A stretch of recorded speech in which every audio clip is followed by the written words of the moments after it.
ሰላም ሰላም ዛሬ ቆም ብላችሁ እንድታስቡ የምፈልጓቸውን ሶስት ነገሮች በተለይ ወደ ዶሮ እርባታ ከመግባታችሁ በፊት እንድታስቡባቸው የምፈልጋቸው ሶስት ነገሮችን ልጥቀስላችሁ። ከረጅም ጊዜ መጥፋት በኋላ ተመልሼ መጥቻለሁኝ። ያው በዚህ ቻናል ረጅም ጊዜ አልለቀኩም ነበረ። ጠቃሚ የሚባሉ ሶስት መረጃዎችን ግን በጣም አሳጥሬ ላቅርብላችሁ።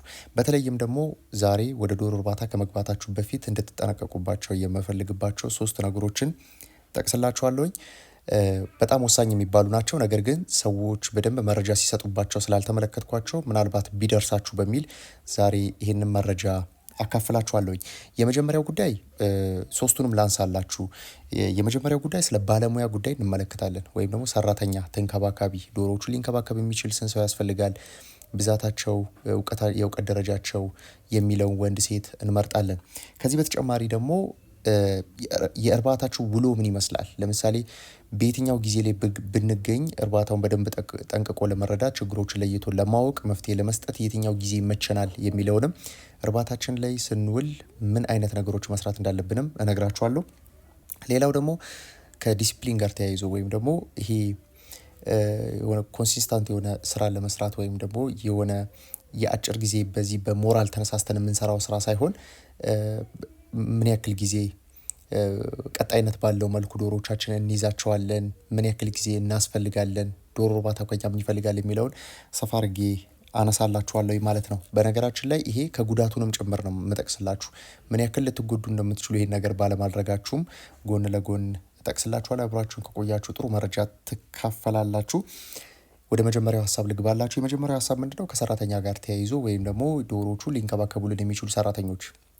እንግዲህ በሁለት አይነት እንደምታውቁት የተማረና ያልተማረ ብለን እንክፈላቸው። እነዚህ ሰራተኞች የተማሩ የምንላቸው ወይም ደግሞ ከዚህ ቀደም ትንሽ ሙያው ያላቸው እውቀቱ ያላቸው ሰዎች አሉ። እንዲሁም ደግሞ ከነጨራሹ ደግሞ ሰርተው የማያውቁ እርባታ ምን እንደሚመስል ለይተው የማያውቁ ሰዎች ይኖራሉና በተለይ ወደ እርባታው ስትገቡ በደንብ ወደ ኪሳራ የሚገባበት ወይም ደግሞ እናንተም ትክክለኛው ስራ እንዳትሰሩ የሚያደርጋችሁ ባልተማሩ ወይም ደግሞ በዚህ ልምዱ በሌላቸው እውቀቱ በሌላቸው አይነት ሰዎች እርባታው በሚመራበት ሰዓት ይሆናል ማለት ነው። ስለዚህ ከዚህ ጋር ተያይዞ በተለይም ደግሞ ሰራተኞቻችን ጠዋት ምን መስራት አለባቸው፣ ቀን ምን መስራት አለባቸው፣ እያንዳንዱ የሚሰሩት ነገር ግን ለዶሮቹ ይመጥናል ወይ የሚለውን ማወቅ የሚገባቸው ቁጥር ተነግሯቸው ያንን ቁጥር በተግባር ወይም ደግሞ መሬት ላይ በወረደ መልኩ መስራት የሚችሉ ሂሳብ መስራት የሚችሉ የዶሮዎቻችንን ለምሳሌ ባጭሩ እዚህ ጋር ለመመልከት ያክል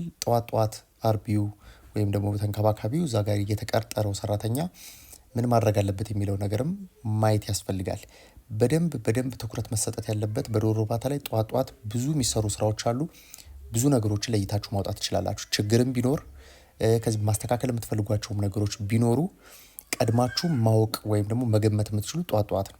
ስለዚህ የመጀመሪያ መኖ በምታድሉበት ሰዓት ወይም ደግሞ መኖ በሚከፋፈልበት ሰዓት በምን ያክል ፍጥነት፣ ምን ያክል ተደራሽ ነው፣ ምን ያክል እየበሉት ነው ያሉት፣ ምን ያክል ወደውታል፣ ምን ያክል መጠን ተሰጥቷቸዋል፣ ምን ያክል መጠን ተርፏል። እነዚህ ነገሮች እንዳለ በሪከርድ መያዝ ያለባቸው ናቸው። አሁን ምናልባት እያንዳንዱ ፋርም ላይ ቼክ አድርገን 100 ፋርሞች ላይ ወይም ደግሞ 10 ፋርሞች ላይ ብንገባ ምናልባት ወይ አንድ ወይ ምንም አይኖርም። እንደነዚህ አይነት ሪከርድ የመያዝ ብቃታችን በጣም የወረደ ነው፣ ወይም ደግሞ እንደዚህ አይነት አሰራር የለንም።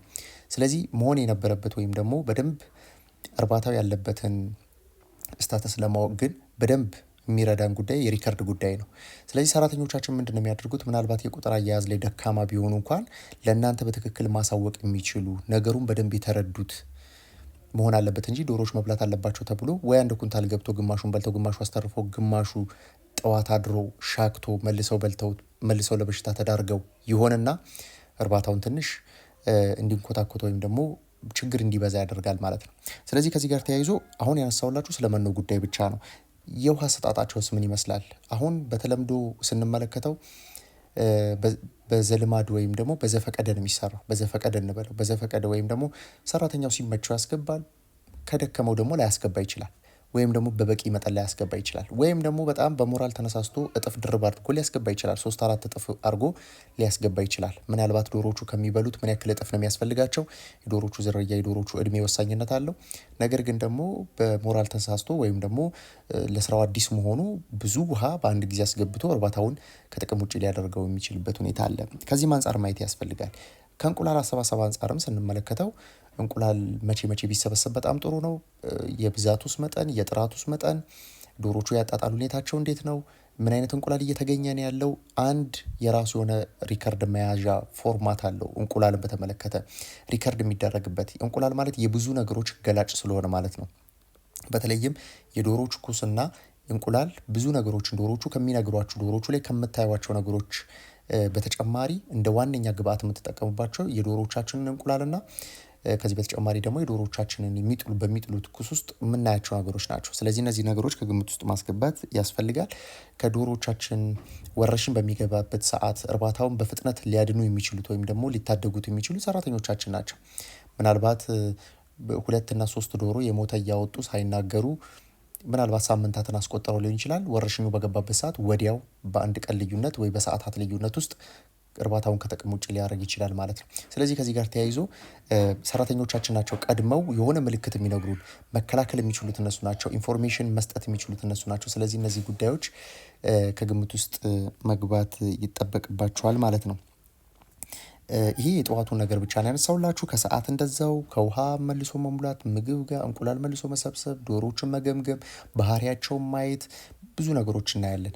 በጣም ብዙ ነገሮችን በቀን ውስጥ እንኳን ሊሰሩ በጣም ስታንዳርዱን ጠብቀን እንስራ ከተባለ ወይም ደግሞ ሙሉ ስቴፖቹን ፕሮሲጀሮቹን ተከትለን እንስራ ከተባለ በጣም ብዙ ጥንቃቄ የተሞላባቸው ስራዎችን ነው የምንሰራው። አሁንስ እየሰራን ያለ ነው በጣም በደከመ አይነት መንገድ ከቁጥጥር ውጪ በፍላጎታችን በሞራላችን በፈለግንበት አይነት መንገድ እየሰራ ነው። ስለዚህ ይሄ ሰራተኞቻችን ላይ መደረግ ያለበት ጉዳይ ነው። እርባታው የተስተካከለ አይነት ቁመና እንዲኖረው ለማድረግ ማለት ነው። እዚህ ጋር አንድ መጨመር ያለብን ጉዳይ ምንድን ነው? ሰራተኞቻችንን ለምሳሌ በምንመራበት ሰዓት ወይም ደግሞ ባስቀመጥንላቸው የአሰራር ዘዴ ወይም ደግሞ ቅድመ ተከተል ውጪ ምናልባት 1 ቀን ወይ 2 ቀን የተዛነፈ አይነት ስራ ቢሰሩ በትንሹ ከ3 እስከ 5 ቀን ውስጥ የእንቁላል መቀነስ በእንቁላል ጣይ ዶሮዎች ከሆኑ በእንቁላል መቀነስ በጣም ቀላል ችግር የፈጠሩ ከሆነ ከ3 እስከ 5 ቀን ባለው ይታያል። ከዚህ በተጨማሪ ግን በጣም ከባባድ የሚባሉ ችግሮች ግን ወዲያው የሚፈጠሩ አይደሉም፣ በጊዜ ሂደት ውስጥ ነው። በዋነኝነት እንግዲህ ከኛ ለኪሳራ ከሚዳርጉ ነገሮች ውስጥ የእንቁላል መቀነስ ብለን አንስተናል። ዶሮቹ ግን በህይወት አሉ፣ ነገ ከነገ ወዲያ መጣል የሚችሉ ናቸው።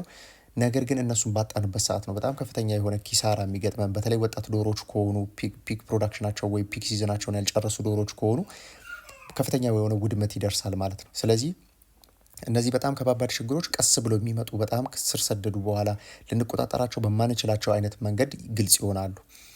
ነገር ግን በጣም ትንሽ የሆኑ ስህተቶች ካሉ ሰራተኞቻችን በምንፈልገው መንገድ እየሰሩ ካልሆኑ ግን ሄንዴ ፕሮዳክሽኑ በጣም ዝቅ ይልባቸዋል። ይህንን ከግምት ውስጥ ማስገባት ያስፈልጋል። ስለዚህ ያለንን የአሰራር ሁኔታ በጣም ወጥ አድርገን መሄድ ይኖርብናል። ምናልባት እናንተም ላትቀጥሩ ትችላላችሁ። ነገር ግን አሁን ባወራውላችሁ ወይም አሁን በነገርኳችሁ ስቴፕ መሰረት መስራት እችላለሁ ወይ ብላችሁ ራሳችሁን ብትጠይቁ በጣም የተሻለ ይሆናል ማለት ነው። ከዚህ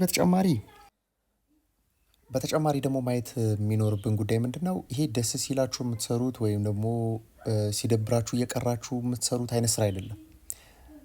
ደስ አላችሁም ደበራችሁም ችግሮች በዙም ችግሮች አሉም የሉም ሁልጊዜ ስራ ላይ መገኘት መቻል አለባችሁ። ለምሳሌ ጠዋት ላይ ዶሮ እርባታ መገኘት ካለባችሁ መገኘት አለባችሁ።